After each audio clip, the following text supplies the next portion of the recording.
భారీ అంచనాలతో థియేటర్స్లోకొచ్చిన Peddi movie run almost ఆగిపోయింది. కలెక్షన్స్ పరంగా సాలిడ్ గానే నిలబడినా బాక్సాఫీస్ దగ్గర మాత్రం ఈ సినిమా 1000 కోట్ల మార్కుకు దరిదాపుల్లో కూడా రాలేదు. లాస్ట్ ఇయర్ కూడా టాలీవుడ్ లో 1000 కోట్ల వసూళ్లు సాధించే సినిమా కనిపించలేదు. స్టార్ హీరోలంతా బ్రేక్ తీసుకోవడంతో లాస్ట్ ఇయర్ ఆ కల నెరవేరలేదు. ఈ ఏడాది స్టార్ హీరోలు బరిలో దిగినా ఈ ఏడాది 1000 కోట్ల మార్కును టచ్ చేయలేకపోయారు.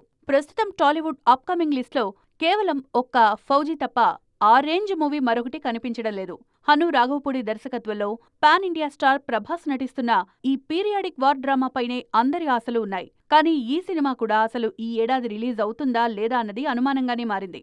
ప్రెజెంట్ స్పిరిట్ షూట్లో బిజీగా ఉన్న ప్రభాస్ త్వరలో బ్రేక్ తీసుకోబోతున్నారు. ఆ తర్వాత తిరిగి ఫౌజీ సెట్లో అడుగు పెడతారు.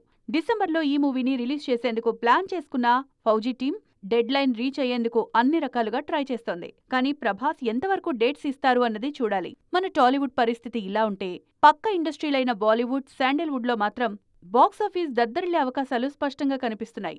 రామాయణ సినిమా 1000 కోట్ల వసూళ్లు ఈజీగా సాధించే ఛాన్స్ కనిపిస్తోంది. ఇక కన్నడలో రాకింగ్ స్టార్ యష్ నటిస్తున్న టాక్సిక్ కూడా అదే రేంజ్లో రికార్డులు క్రియేట్ చేసేందుకు రెడీ అవుతోంది.